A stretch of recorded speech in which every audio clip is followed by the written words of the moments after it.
Цагдаа дотоодын цэргийн байгууллагаас 2025 онд хийж хэрэгжүүлсэн ажлын товч тайлан. Цагдаа дотоодын цэргийн байгууллага нь Монгол улсын үндсэн хууль, цагдаагийн албаны тухай хууль заасан үндсэн чиглэлгээ биелүүлэх зорилгоор Монгол улсын урт хугацааны хөгжлийн бодлого алсын хараа 2050, засгийн газрын үйл ажиллагааны 2024-өөс 2028 оны хөтөлбөр төлөвлөгөө,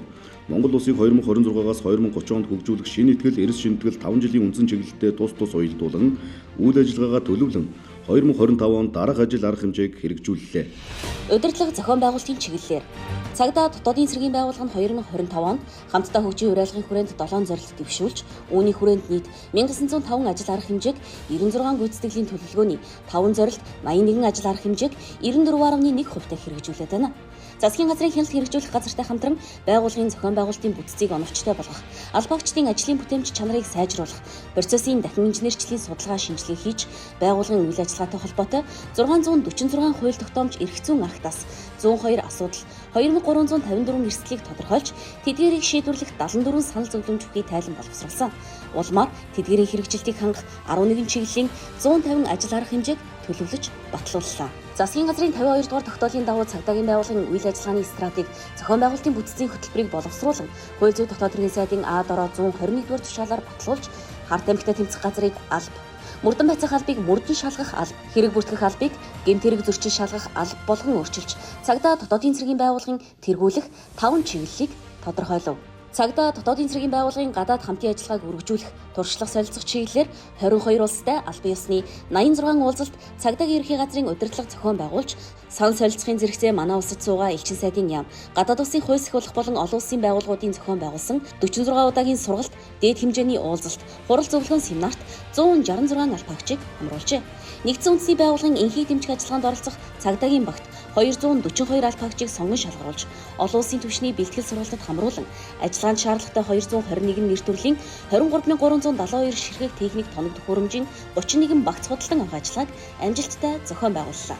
Үнийн нөөцийн чиглэлээр байгууллагын үнэт зүйлийг ёс зүйтэй мэрэгсэн албаагч ажилтан хэмээн тодорхойлж, үнийн нөөцийн бодлогын баримтчгуудыг шинжилэн, үнийн нөөцийн чадамжид суурилсан хэрэгцээ шаардлагад нийцсэн сургалт хөгжлийн хөтөлбөрийг боловсруулах болгох, мэрэгсэн чадварлаг албаагчдыг доктортой ажиллуулахад чиглэсэн албаагч төвтэй бодлогыг дунд хугацаанд хэрэгжүүлэхээр төлөвлөн ажиллаж байна. Үнийн нөөцийг нөхөн хангах ажлын хүрээнд цагдаа жолооч, хамгаалтын ажилтан, мэрэгжил болгох сургалтыг 9 удаа зохион байгуулж, шалгуур хангасан 1602 иргэнийг нөөцөд бүртгэн, ахлагч оронтоод 1481, дунд офицерын албан тушаалд 212 иргэнийг томиллоо. Эрх зүйч мэрэгжилтэй ахлагч бүрэлдэхүүний дунд 2 удаа шалгалт зохион байгуулж, тэмцэн 144 албаагчийг албан тушаалд томилсон бол удирдлага албан тушаалын шаардлага хангасан 126 албаагчийг удирдлага албан тушаалд чиглэлийн ахлах офицерын албан тушаалд 1081 албаагчийг тус шатлан дэвшүүлжээ. Тайланд хугацаанд өөрийн хүслээр болон тэтгэврт гарсан хүүхэд асрах чөлөө хүссэн. Шилжилт хөдөлгөөн эрүүл мэндийн шалтгаанаар нийт 1150 албаагч ажилтан албанаас чөлөөлөгдсөнийг дотоод иргэн их сургуулийн төгсөгчид, нөөцөд бүртгэлтэй болон гадаад суралцагчдаас 1855 цул оронтоонд томилж, нөхөн хангалт хийсэн нь өмнөх оны мөн үеэс 472 буюу 34.1%-аар өссөн үзүүлэлттэй байна.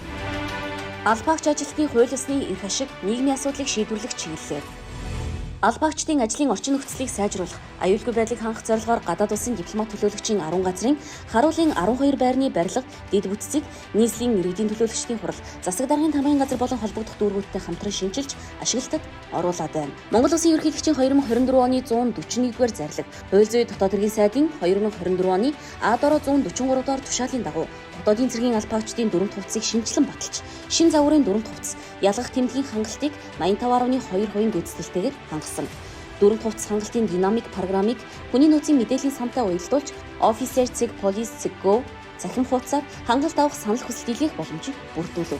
Техник тоног төхөөрөмжийн нөхөн хангалтын хүрээнд анги байгууллагт хэрэгцээд шаардлагатай байгаа зөөврийн 170, суурин 125 компьютер, Starlink төхөөрөмж 27, хэвлэгч 145 ширхгийг худалдан авч, хангахын зэрэгцээ үүрэг гүйцэтгэх туулах чадвар сайтай 137 автомашинаар парк шинжилэл хийж, 131 автомашинд камерын иж бүрэн систем, 49 бичлэг хадгалах төхөөрөмж суурилуулж, албаагчийн хэрэгцээ шаардлагад нийцсэн 388 ширхэг 4G ингрийн камерыг үүрэг гүйцэтгэхэд ашиглаж байна. Улсын төсвийн хөрөнгө оруулалтаар Төв аймгийн цагдаагийн газар, Хинтээ аймгийн Баян овоо, Өвөрхангай аймгийн Уян сумдах, Сумдумдын цагдаагийн тасгийн барилгуудыг шинээр барьж ашиглалтад оруулсан бол цагдаагийн ерхий ерхий газрын төв байр, нийслэл болон орон нутгийн 4 анги байгууллагт их засварын ажлыг хийж гүйцэтгэлээ. Мөн урсгал зардлаар анги байгууллагын хэмжээнд 17 төрлийн засвар төгчлөлтийн ажлыг гүйцэтгэн иргэдэд үзүүлэх үйлчлэгээний чанарыг нэмэгдүүлэхэд чиглэсэн хүлээлгийн танхимын 5 дахь байдлыг бүрдүүлж албаагчдын ажиллах орчин нөхцөлийг сайжруулав. Албаагчдыг орон сууцжуулах бодлогын хүрээнд ипотекийн зээлд 47, хөнгөлөлтөө үнээр 21 албаагчийг, ахлагч хотхонд 143 ахлагч,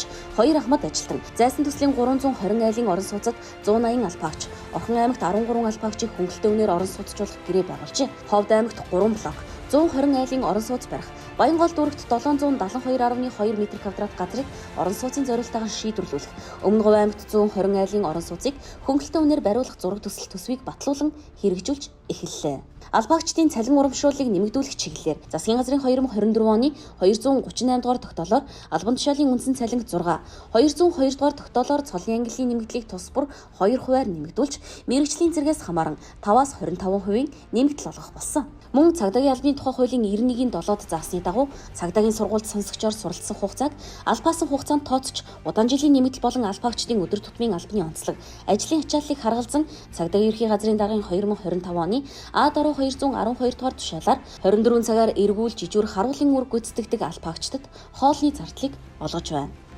Сургалт соён гэгэрүүлэх чиглэлээр цагдаа дотоодын цэргийн байгууллагын иргэдэд үзүүлэх үйлчилгээний чанар хүртээмжийг сайжруулах зорилгоор мэрэгжсэн хүний нөөцийг бүрдүүлж чадварыг бэхжүүлэх чиглэлээр албаны сургалтыг 20% онол, 80% практик дадлага суурилсан сургалтын хөтөлбөрийг хэрэгжүүлж байна. Уг хөтөлбөрийн хүрээнд албаагчдын ажлын байрны сургалтын цаг сэдвийн нэгдсэн төлөвлөгөөг баталж, нийт 4349 сургалт семинар зөвлөгөөнд давхарсан тоогоор 189360 албаагчийг оролцууллаа. Үүнээс сертификат болон 4 цагаас дээш үргэлжилсэн 18 сургалтад 4036 албаагчийг хамруулав. Цагдаа дотоодын цэргийн байгууллагын захиалгаар төрийн өмчийн 8 ихтэй сургууль 153 суралцаг суралцуулснаас 21 гэрээний үргээ бүрэн биелүүлж ажлын байранд томилогджээ. Бусад 132 суралцагч эргэцүү мэдээллийн технологийн аюулгүй байдал, мэдээллийн аюулгүй байдал, эдийн засгийн аюулгүй байдал, сэтгэл судлал, үндэсний аюулгүй байдал, дотоод аюулгүй байдал ба удирдлага, data science, logistics, нийгэм судлал зэрэг 10 төрлийн мэргэжлэр өргөжлүүлэн суралцж байна. Албаагчдын бие билдер, спортын үйл ажиллагааг дэмжих хүрээнд дотоодын болон хууль цагуулах бусад байгууллагатай хамтран олон төрлийн спорт тэмцээн зохион байгуулж, хүч спорт хорооны 55 албаагч тамирчид олон улсын 44 төрлийн тэмцээнд оролцсон 24 алт, 27 мөнгө, 51 хүрэл медаль хүртсэн амжилт үзүүлжээ. Дэвшилтэд техник технологиг үйл ажиллагаанд ашиглах чиглэлээр Монгол Улсын урт хугацааны хөгжлийн бодлого Алсын хараа 2050-ын зорилттой уялдуулан байгууллагын үйл ажиллагаанд дижитал шилжилт 2025-аас 2029 төлөвлөгөөг дижитал шилжилт, кибер аюулгүй байдал, нэгдсэн дэд бүтэц, дата төв, дата засаглал, датад суурилсан шийдвэр гаргалт, хиймэл оюун ухааныг хөгжүүлж нэвтрүүлэх гэсэн 5 үе шаттай хэрэгжүүлэхээр төлөвлөж, энэ онд 67 програм хангамж, 22 төрлийн дашборд, 7 цахим хуудас, 4 аппликейшнийг нэвтрүүлв. Хүний эрхийг хамгаалах албаагчдын бүтээмжийг нэмэгдүүлэх зорилгоор хиймэл оюун ухаанд суурилсан зөрчил AI, эрүү AI системийг нэвтрүүлж, мэдүүлэг авах өрөөг сэргээж өргөжүүлэн улсын хэмжээнд ашиглаж байсан 417 өрөөг 844 болгон нэмэгдүүлж, бодит цагт бичлэг хийдэг чимээгээ протокол системийг мөрдөн шалгах ажиллагаанд ашиглаж байна. Гэмтэргийн нотлохын шинжилгээний чадварыг сайжруулах зорилгоор засгийн газрын 2024 оны 104-р тогтоолоор шүүх шинжилгээний ерөнхий газарт генетик мэдээллийн сан байгуулж, 2025 онд тус санд 34841 иргэний дээжийг бүртгэж, кибер гэмтэрхтэй тэмцэх ажлын хүрээнд тоон улмөр илрүүлэх лаборатори, тоног төхөөрөмж програм хангамжийг тус шинжилсэн. Шинжлэх ухаан нотлохонд суурилсан шийдвэр гаргах ажиллагааг дэмжих зорилгоор нутаг дэвсгэрийг квадрат системд шилжүүлж, эргүүлийн байршлыг цахимаар бүртгэн GPS болон ECS систем ашиглаж эхэллээ. ECS системийг шинжилэн дуудлагыг иргэний регистрийн дугаараар бүртгэх давтамжтай дуудлага зэсийг нэвтрүүлсэн юм. Замын хөдөлгөөний хяналтыг сайжруулахад зориулсан 135 уулзвар, 41 явган гарцын 176 байршил, хиймэл оюун ухаанд суурилсан 2606 AI хяналтын камер, авто замын хэвтэ тэнхлэг дагуу 29 цэгийн 70 өндрийн байршил, 360 градус хэмээн 705 ширхэг хөдөлгөөнд камерыг байрлуулсан. Эдгээр нь хурд хэмжих, дугаар таних, зөрчил илрүүлэх програмтай бөгөөд эрен сурвалжилж буй этгээд с ижигтэй тээврийн хэрэгслийг бодит цагт албаагчид руу мэдээлэл шуурхай дамжуулж байна. Улаанбаатар хотод зам тээврийн ослын бүртгэл мэдээллийн систем хөгжүүлж суурилуулах SDRA C7 төслийг хэрэгжүүлж, шинэ платформ, хөдөлгөөнд апп, хяналтын камерын дүрс сэргээх MD Video AI болон Ослын газрын фото, дроны бичлэгээр 3D сэргийн дүрслэх MetaShape программыг нэвтрүүллээ. Энэ нь ослын мэдээлэл бүртгэл, дүн шинжилгээ, статистик боловсруулах боломжийг нэмэгдүүлсэн. Давтамжтай дуудлагыг зохицуулах смарт чип төсөл хэрэгжүүлж, дуудлага их бүртгэгддэг 100 байршилт, автомат хаалтын ухаалаг систем суйрлуулав. Хяналтад байгаа иргэдийн бүртгэлийг сайжруулахад зориулан гар утсан сар бүрийн 20-нд сануулгах масс мессеж үйлчилгээг нэвтрүүлж, бүртгэлд хамрагдах хариуцлагыг сайжруулсан. Гэмтэрэг зөрчлөөс урьсан сэргийлэх чиглэлээр цагдаагийн байгууллагаас санаачлан хэрэгжүүлж буй телекамержуулалтын ногоон бүс төслийн хүрээнд 21 аймаг 9 дүүргийн засаг дарганд хамгийн газрын дэргэд телекамерын хяналтын дэд төв нийтлэлд нэгдсэн удирдлагын төв байгуулж нийт эзэмшлийн гудамж талбайн хяналтыг 8978 камераар нэмэгдүүлэн 3270 лицензтэй видео удирдлагын нэгдсэн систем 2714 лицензтэй ухаалаг програм хангамжийг үйл ажиллагаанд нэвтрүүлж улсын хэмжээнд 95564 камертай болсон бөгөөд үүнээс телекамерын хяналтын дэд төвүүдэд 12545 аж ахуй нэгж байгууллагын 1258 камер болон нийт 118 сумыг тус холбож нийт 13803 камераар хяналт тавих нөхцөлийг бүрдүүллээ. Гэмтэрэг зуршлын шалтгаан нөхцөлийг арилгах, давтамжтай дуудлага мэдээллийг бууруулах, урьдчилан сэргийлэх чиглэлээр мэдээллийн нэгдсэн сан Notice Please Go-ыг шинээр үүсгэж, үйл ажиллагаанд нэвтрүүлснээр мэдээлэл зөвлөм шаардлагын чанар үр дүн сайжирч, хариуцлага тооцох байдал 2.2 дахин гэмтэрэг зөрчлөөс урьдчилан сэргийлэх хууль заасан үүргийг хангалтгүй биелүүлсэн аж ахуй нэгжийн тусгай зөвшөөрлийг хүчингүй болгох түтгэлзүүлэх санал хүргүүлж,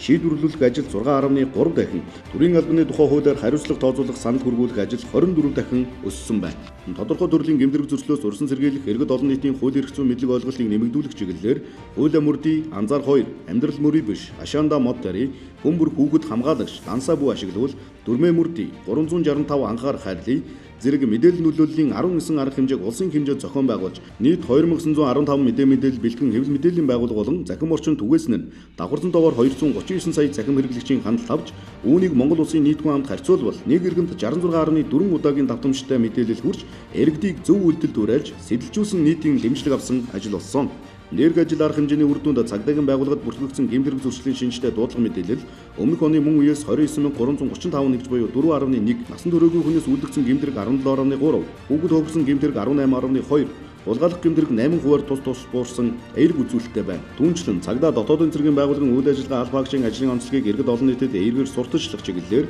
нийт 1148 мэдээлэл бэлтгэж байгууллагын захим хаягт байршуулсан нь 110 сая захим хэрэглэгчдэд хүрч төрийн бусад байгууллагын захим хуудасуудтай харьцуулахад 20-с 50 дахин их хандлтыг авсан байна.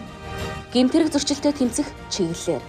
иргэн хуулийн этгээдээс гэмтэрэг зөрчлийн шинжтэй 311,310 гомдол мэдээлэл хүлээн авч шалгасан нь өмнөх оноос 12,297 буюу 3.8%-аар буурч үүнээс 303,605 гомдол мэдээллийг шийдвэрлэжээ. Өнгөрсөн онд нийт 47480 гэмтэрэг бүртгэгдсэн нийслэлд 33144 буюу 3.2%-аар, орон нутагт 14327 буюу 14.3%-аар өсөж хэрэг бүртгэлтийн 44581 хэрэгнээ шалгасан нь өмнөх оны мөн үетэй харьцуулбал 4265 буюу 10.6%-аар, үүнээс 21484 хэрэгт эрүүгийн хэрэг үсгэж яллагдагчаар татсан нь 2543 буюу 13.4%-аар нэмэгдсэн байна. Гэмтэргийн илрүүлэлт улсын хэмжээнд 48.2%, өмнөх оноос 1.2 нэгжээр өсжээ. Цагдаагийн байгууллага 2025 онд нийт 19671 хэрэгт хэрэг бүртгэх мөрдөн шалгах ажиллагаа явуулсны 71654 буюу 65.3% шийдвэрлсэн бөгөөд 41992 буюу 58.6%-ийг хэрэг бүртгэлтийн хэрэг хааж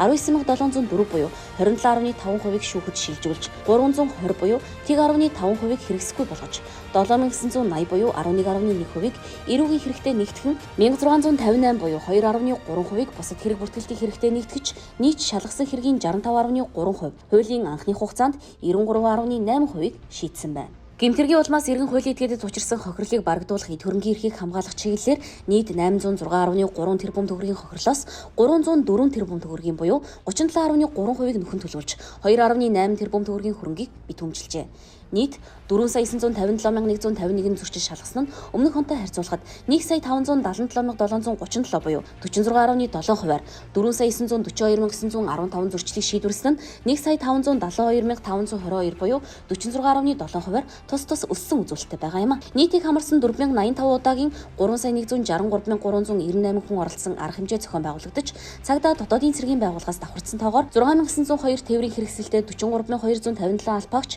62,9 998 цаг ажиллаж, нийтийн хэв журам хамгаалах чиглэлээр авт болон явган эргүүлийн 50,431 чиглэлд давхарсан тоогоор 101,850 албаагч 987,448 цаг үүрэг гүйцэтгэсэн нь 2024 оноос 11.8%-аар өссөн. Монгол Улсын хэмжээнд зохион байгуулагдсан 286 удаагийн жагсаал цуглаан суулт эсэргүүцлийн арга хэмжээнд 20,581 иргэн 850 орчим тээврийн хэрэгсэл оролцсны 87% нь бүртгэлгүй явагдсан ба цагдаагийн байгууллагаас тухай бүр нь хяналт тавьж иргэдийн үндсэн хуулиар хүлээсэн үзэл бодлоо чөлөөтэй илэрхийлэх эрхийг ханган төрийн болон хувийн өмчийг халдлага дуртах олон нийтийн аюулгүй байдалд учирч болзошгүй эрсдэл нөхцөл байдал үүсгээс урьдчилан сэргийлж хяналт тавьжээ. Монгол Улсын засгийн газрын 2025 оны 67 дугаар тогтоолын хэрэгжилтийг хангах хүрээнд яаралтай тусламжийн дуудлага мэдээлэл хүлээн авах 101, 102, 103, 105 тусгай дугааруудыг олон улсын жишгт нийцүүлэн улсын хэмжээнд нэгдсэн 112 дугаарлалтад шилжүүлэх мөн тэл камерын хяналтын дэд төвүүдийн үйл ажиллагаатай уялдуулах арга хэмжээг үе шаттай хэрэгжүүлж байна. Энэ ажлын хүрээнд 21 аймгийн засаг дарга нартай уулзалт зөвлөгөөн зохион байгуулж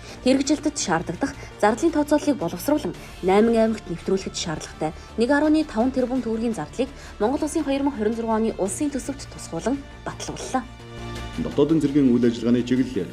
Дотоодын цэргийн байгууллагын дотоодын цэргийн штаб 5 анги 17 тусгай салбарын хүч хэрэгсэлтэйгээр хууль заасан үндсэн үүргээ гүйцэтгэсэн ба дотоодын цэргийн командлагчийн тушаалаар энэ онд Эрдэнэт үйлдвэр, төрийн өмч үйлдвэрийн газрын төрөлцсөн архив, Эрдэнэс тавталгай компани нүүрс баяжуулах үйлдвэр, цагийн усны хоолой ус хангамжийн объект, тавталгай түлш компани 3 дугаар объект, зүүн үйлдвэр зэргийг хамгаалтад авсан. Хамгаалтад авсан улсын онц чухал объектуудын аюулгүй байдлыг дүрм стандартын дагуу зохион байгуулж, тайланд хугацаанд давхарсан тоогоор нийт 2,521,573 ажилтан, 1,387,634 иргэн, 19,950 гадаадын иргэн, 764,734 тээврийн хэрэгслийг шалган нэвтрүүлэхэд хяналт тавив. Мөн 885,114 хөдөлгөөнийг бүртгэн хянжээ. Шалган нэвтрүүлэх журмын зөрчил 1,206 удаа, зөрчлийн тухай хуулийн зөрчил 5,576 гэлрүүлж, нийт 139.1 сая төгрөгийн торгул оногдуулснаас 91.6 сая төгрөгийг нөхөн төлөвлөсөн байна. Үндэсний аюулгүй байдлыг хангах тусгаасан чиг үүрэгтэй байгууллагуудын хамтран ажиллах нэгдсэн төлөвлөгөөний хүрээнд Сөргөө 2025-2 стратегийн команд штабын сургуулилт террорист үйлдлийн эсрэг хаан шонхор нэгдсэн дадлаг мөн батлан хамгаалах яамны удирдах бүрэлдэхүүний стратегийн цугларалт зэрэгт амжилттай оролцлоо.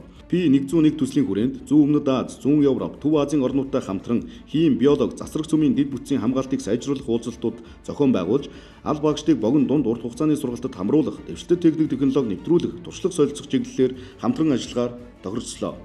Ийхүү цагдаа дотоодын цэргийн байгууллага 2025 онд хуулиар хүлээсэн үүргээ нэр төртөө биелүүллээ. Цаашид 2026 онд цагдаа дотоодын цэргийн байгууллагын чиг үүрэг бүтэц зохион байгуулалт үйл ажиллагааны давхардлыг арилгаж, хүний эрхийг хангасан, хүний нөөцийн хөгжлийн бодлогыг хэрэгжүүлэх замаар сахилга, ёс зүйтэй мэрэгшсэн албаагчийг төлөвшүүлэх. Гэмтэрэг зөрчлөөс урьдчилан сэргийлэх ажлыг судалгаа, дүн шинжилгээ, иргэдийн оролцоонд тулгуурлан эрчимжүүлэх. Өгөгдөлд суурилсан шийдвэр гаргах ажиллагаанд бүрэн шилжих нөхцөлийг бүрдүүлж, хиймэл оюун ухаан, дата засаглалыг хууль сахиулах ажлын салшгүй бүрэлдэхүүн болгон нэвтрүүлэх. Салбар хоорондын болон олон улсын хамтын ажиллагааг бэхжүүлэх замаар хүн төвтэй, иргэдийн итгэлийг хүлээсэн, хууль сахиулах, тогтвортой бодлогыг хэрэгжүүлэхээр төлөвлөд байна.